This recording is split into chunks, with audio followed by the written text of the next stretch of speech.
Hi guys, just doing a video for Everything Everywhere All at Once. And why I think it's better than Doctor Strange 2 in so many ways. Like, I was so surprised how good it actually was. Which kind of shows the quality that's, happening with Marvel. It's really going down, especially after seeing She-Hulk. Like, it's in plain sight now with how bad Marvel is now. But, people are still going to support it. I mean, if they love it, they love it, but since I'm kind of like 25 now, I kind of notice the flaws of things, and if I'm not liking something, I can't really support it.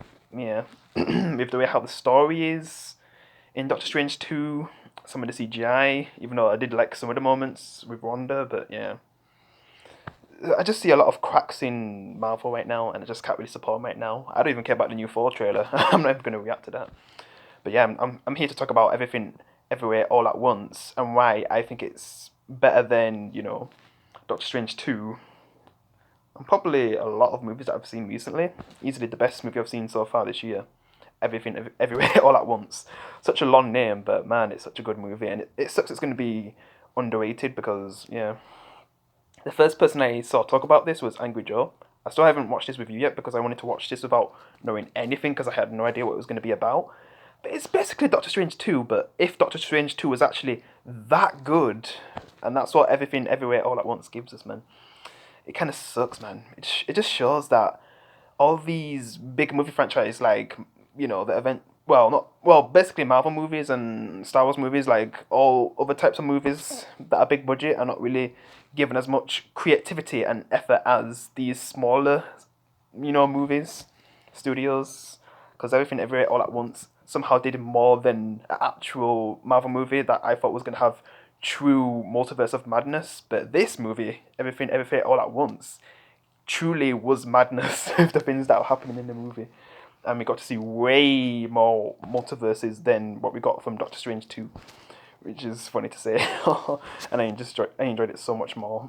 I was so shocked, like, wow, that's how you do Multiverse of Madness. And that's why I highly recommend this movie if you haven't watched it, because I will be talking about a few spoilers, so just letting you know before I start talking about the spoilers. I'll warn you, yeah, because I'm just basically just trying to recommend it to you. Like, go watch it now. It's the best movie I've seen so far this year.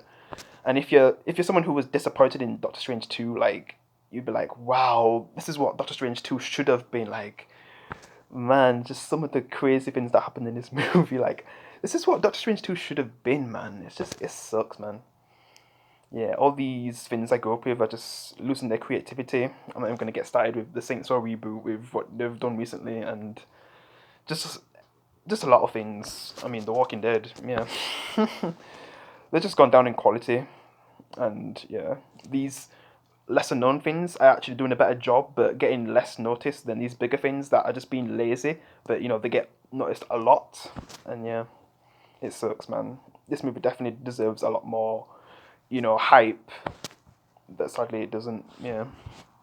I mean, it took me some time to actually watch this, but yeah, definitely happy I watched it because I went from seeing Angry Joe review it, then this YouTuber who I'll probably put a link down below to his channel because he's a really good YouTuber who I found, whole reviews. Like, I've seen them talk about it, and then my brother said he wanted to watch it, so I just watched it with him, and we enjoyed it so much. And I basically told him that, man, this was better than anything I got from Doctor Strange 2. I mean, don't get me wrong, the stuff they did with Wanda in Doctor Strange 2 was great, but I wasn't really happy with how they ended it compared to this movie, where I was actually satisfied with the ending compared to Doctor Strange 2, where I was just like so disappointed. Like, it's like you're having a drink, but you don't fully drink it, and it's just like, man, I didn't really get the whole drink. I think that was a bad example, sorry. That's just terrible, but you get the point. Like, you just feel like you're getting half the cup instead of the full cup. That's what I felt with Doctor Strange 2, but with everything, everywhere, all at once, I got like the full cup and then some, like icing on the cake. Like, the movie was that good. Also, the casting, Lei Yun, from Crouching Tiger, The Hidden Dragon, and then Jamie Lee Curtis from the Halloween franchise. Yeah, they made the movie really fun. Yeah, it was funny seeing her. I didn't think she was going to be in the movie because I think it was going to be an all Asian cast. I mean, it mostly is, and they talk in their language. But yeah, there is like a variety of different races in the movie, and yeah, Jamie Lee Curtis is the standout one, I guess. compared to like some of the other characters. Yeah. And I'm not really gonna talk about spoilers yet because yeah, I'm just gonna save that for when I talk about spoilers. Yeah. But man, it just does so many things better. The story, the visuals. I have to say, yeah, the visuals were definitely better than Doctor Strange 2. When it comes to making the actual effects scary, I guess Doctor Strange 2 does that better. But when it comes to the actual madness of the situation and the multiverse, this movie does it way better. I mean, they barely scratched the surface in Doctor Strange 2 compared to this. So yeah. Cameos are not really going to save the movie to me. That's not enough. You need a good story. Actually give what the title says, which it doesn't, and this movie does, and it's not even called Multiverse of Madness, but it gives more of a multiverse going crazy than the actual Marvel movie. So yeah. And I just can't really hold it back now. So yeah. Spoiler warning, because I'm going to talk about spoilers for both Everything Everywhere All at Once and Doctor Strange 2, which I've already reviewed it, so I'm also going to be talking about, this movie, what I think is the better movie, in my opinion, yeah. So where do I start with this movie? So, Lee Young's character, I guess she's not really happy with her life, like her husband, her child, who I guess is a lesbian, and I guess she doesn't like that, because she's not really fully accepting it, and I guess there's the uncle character as well, who she doesn't really want to tell about her daughter having a girlfriend, which, all comes full circle by the end, but yeah, with how that goes. And then she has to go to this place because her business is like in trouble, like she has things to pay for, and that's where we meet Jamie Lee Curtis as the person who manages the situation. And in this situation, we kind of see some weird thing happen with the husband, because earlier on, we get introduced to the father, who we see on the camera is doing all these backflips and stuff. Like, I don't even know what was going on there. Like, what the hell's that? Oh, so weird. But then we find out that sometimes, like, other version of their selves take over their body. And this version kind of tells Leon's character that, something's happening to the multiverse, and she could be the key to, I guess, saving it. So basically, the main character is basically America Chavez from Doctor Strange 2, with being able to travel to different, universes. But, is actually the main character, though. And it's kind of the same way the villain is also trying to find the person who can travel to different multiverses. I mean, the reasoning's a bit different, because Wanda, she was trying to get America Chavez, steal her power, which would kill her, and then go to her other self family and be with them. And, we already know how that concludes, but, I'll get to that by the end when I'm talking about this movie's ending. But yeah. So basically, Lee Young's just like confused with what's happening, because she's already going through something right now with her life. It seems like it's falling apart. Yeah. Her daughter, she's really distant with her daughter. She's not really happy with her husband. I'm not sure what to say with the uncle, with her relationship with that person, yeah. But then this crazy situation happens where her other husband from other universe just talks to her, takes her husband's body, but kind of like takes her out of her universe and puts her in his universe to tell her that the multiverse is in danger and you're the only one who can, basically help. So, she kind of, I guess, agrees to it because, she's kind of tired with her life. And then that's when the journey begins. Things start to get crazy when she punches, Jamie Lee Curtis, which she then calls security. But then the husband just becomes Jackie Chan and kicks their asses. I mean, even though it was a good fight scene, just the cutaways kind of ruined it a bit. But then when we get later on in the movie, they have actual proper fight scenes, since Lei Yun is an actual fighter in real life, and it's kind of cool that they have like a version of her in the other universe where she's actually basically her real life self, which is cool, because she's like a superstar in it. A martial artist, yeah.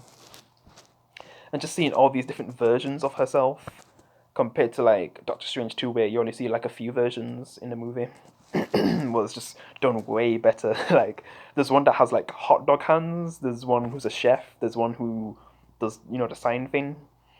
And then there's, oh man, there's just so many. My favourite is probably the one with what has the raccoon in, so basically the chef one. The hot dog cans is just like the most weirdest one. But basically, that's all her other lives that are more successful than the life that she's living, because this is supposed to be her worst life. But with that, since she's good at nothing, she can become good at everything from all her previous lives and use that to, I guess, take on the threat of the movie. Which, okay, I need to talk about the daughter because she turns out to be the threat of the movie. She's basically the wonder of the movie. Joy, yeah, her daughter, who's also a lesbian, which I guess the mother hasn't fully accepted that her daughter's a lesbian.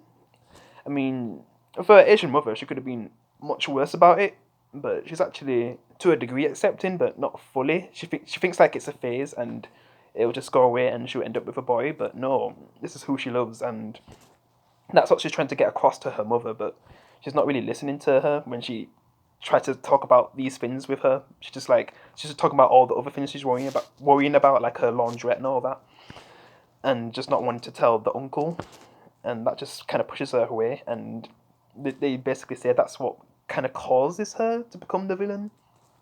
Even though there's this thing where in the other universe, like one of them gets used to, I guess, get all this knowledge, but it kind of overloads her and it kind of makes her like connect with all of her lives.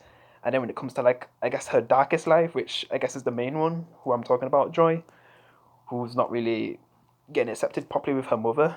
I guess that part of her, and I don't know if like there's other worse versions of her, but that one is what kind of creates the villain and ends up going after the mother. And yeah, that kind of what starts the whole movie and just everyone just going crazy. Just the way how they handle it, man, with the security guards. And oh my god, like one scene just reminded me of like Saints Row, where you can make your character a bit naked, and then just like when the security guard's like a bit naked, and it's kind of like being controlled, like because I have like these things that kind of bring out their other universe selves that actually, I guess, no kung fu or something. And then when you actually see the better fighting, like it's just it's so much better. It makes the movie better. And you see Lu Yon use her life, where she's like her actual self, and she's fighting them. That was a good fight scene and funny at the same time. Yeah, there's just so many crazy things that happen, especially when Jory finds her. Oh my god! And you see her turning into all these different versions of herself while fighting people. Like, oh my god, it's just crazy stuff. Like she turns into like a wrestler, to then it just goes crazy, man. This movie goes crazy. This is what Doctor Strange should have been, man. It just sucks, man. The movie goes so crazy, man. Especially when they're transferring themselves. Well, like near the end when they're fighting each other, and you just see them going through all the multiverses while fighting. It's just so crazy, from prison to it's just crazy, man. Then you see him as a cartoon and just then like a pinata, like it's just crazy, man. Oh my god, this is what Doctor Strange 2 should have been, man. It's not fair. Imagine seeing Wanda and Doctor Strange fighting each other, and they're going for all different multiverses, and this is their chance to like. They probably could have showed like cameos, and basically this movie kind of has like a Rocket Raccoon in the movie, but he's controlling humans, because they kind of made a joke of that at the beginning of the movie as well, which is funny. And I was shocked that it was actually true. Like that just made me laugh so much when I actually saw it. Like basically a raccoon controlling a human in the other universe, the one where what has the chef. Yeah. And then I guess while she's also fighting her daughter, she's kind of also using the skills of her other lives to fight against her, and that's what makes her unique, and that's why she wants to get to her, because she feels like they have a lot in common. And tries to bring her to this void place, and she feels like nothing really matters, so she's trying to suck up everything, the whole multiverse. And I don't know if she's trying to create something new. I mean, that point of the movie where I was like, I don't fully understand it, so I'm probably gonna have to watch a review or something after, which I'll probably do like later on in the day. Because yeah, that part of the movie where I'm like, yeah, I'm a bit confused there, like, because I am enjoying the movie, but yeah, I was like, wait, what? Because really, nothing matters. Basically, she's like an emo. And just imagine if an emo had that amount of power. Yeah, we'd be screwed. Oh my god. Yeah. And just like when it gets to a moment where we see him as woks, like going that far where they become woks, and you kind of see like just words on the screen with them communicating with each other. Like, oh my god, that if we saw something like that in Doctor Strange 2, oh my god, that'd be, oh my god, oh, it just sucks. This is I just keep saying it. This is what Doctor Strange 2 should have been. How can a movie that has less of hype be better than an actual Marvel movie and actually give what the title says? It's just I just keep saying that, man. And how you see all everything that happens in the other lives where their lives start to fall apart because of what the main one's doing.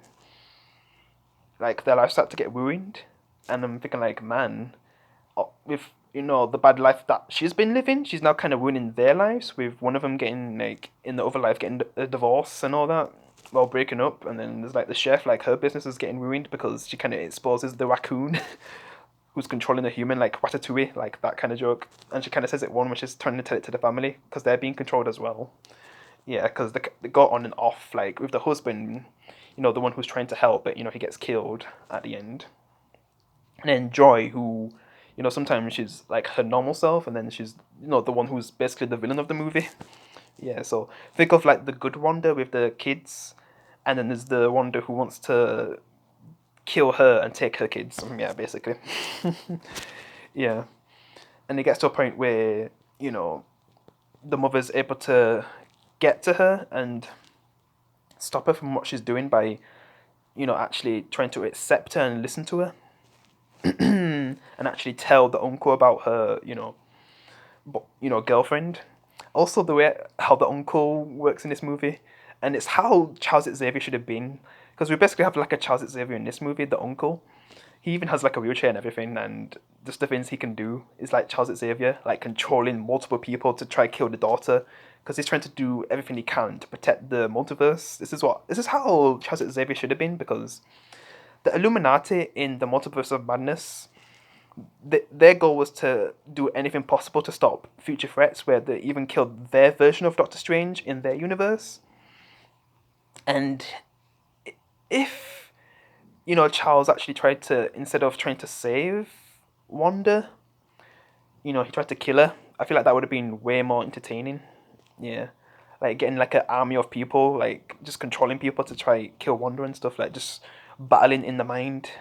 They could have did it so much better, but instead, he just dies while trying to save Wanda. So lame. Even the way how it was fueled, like it sounded way better than what we actually got. Yeah. But with this, it was way more entertaining, and seeing the mother actually trying to protect her and everything, even though she's like the most dangerous being in existence right now, she's trying to do everything to protect her because it's her daughter, and it kind of shows development of how much she's starting to care about her daughter a lot more than how she wasn't really treating it that well, and Joy just viewed her as the worst mother. But by the end, they actually, you know, finally get to the point where they're actually listening to each other, and it's just more satisfying compared to Doctor Strange 2, where she meets her other self. She realizes that she's gonna kill herself and then take away the mother of you know this her family, the other universe's family. And she's kind of winning like someone else's life, and then she kind of realizes all the other people that she's killed, like Mr. Fantastic and them. Like, because we find out that Mr. Fantastic had like a family, and she basically killed Mr. Fantastic and took away the father from the family. So yeah, she realized all the bad things she did. So she killed herself and destroyed all the other books. To a degree, that can be a good ending, but if it was written better, like this movie, with how they conclude it, and then you see all the other lives, like how it concludes for them as well, like it's just so much better. Just so much better. Just seeing how the ones who was gonna get a divorce or break up, like they get back together, like and then the chef, like they kind of go after the raccoon because it gets taken away. It's just all how you see all the other lives, like their lives get sorted out at the same time. It's more of a happier ending and more satisfying than Doctor Strange 2, where it's just like gloomy and disappointing, and it just left me wanting more because it didn't really finish the ending properly to me. And that's pretty much why I like this movie more than Doctor Strange 2. It was satisfying, It had a good story. It had good pacing, better character development. When it comes to better villain, I mean, I guess Wanda's reasoning was probably better with all the suffering she's been through, but I'm gonna have to say Joy was a better villain. Yeah. When it came to making a villain scary, Wanda wins, but I'll just push that aside for a better villain, and it actually has like a true meaning at the end. Yeah, it's just I was just so disappointed with Doctor Strange 2 with how they handled Wanda's character. And if she's dead, they kind of ruined her ending. Yeah. I just hope like she comes back though, especially with White Vision and that storyline that I wanted them to connect. But we'll see in the future if I ever become a proper Marvel fan again. Because right now I'm taking a break from Marvel. I'm trying to give other things a chance. Like I'm actually gonna give Avatar 2 a chance. The new Mission Impossible looks good, but yeah, I feel like I need to find a new franchise to love now.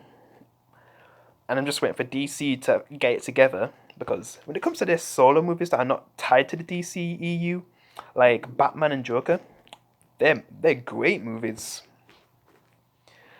But yeah, I guess I'll still have those solo standalone movies. But yeah, I'm just gonna take a break from Marvel and just wait until they get things together again, because I really miss the old days of Marvel. Hopefully one day they'll get back together, but for now, I guess I'll just watch more indie stuff that actually give me what I actually want. Yeah. But yeah, hope you enjoyed my review. Appreciate if you give it a like and a thumbs up, and share out the video. So yeah, I'll see you in the next one. Peace, guys.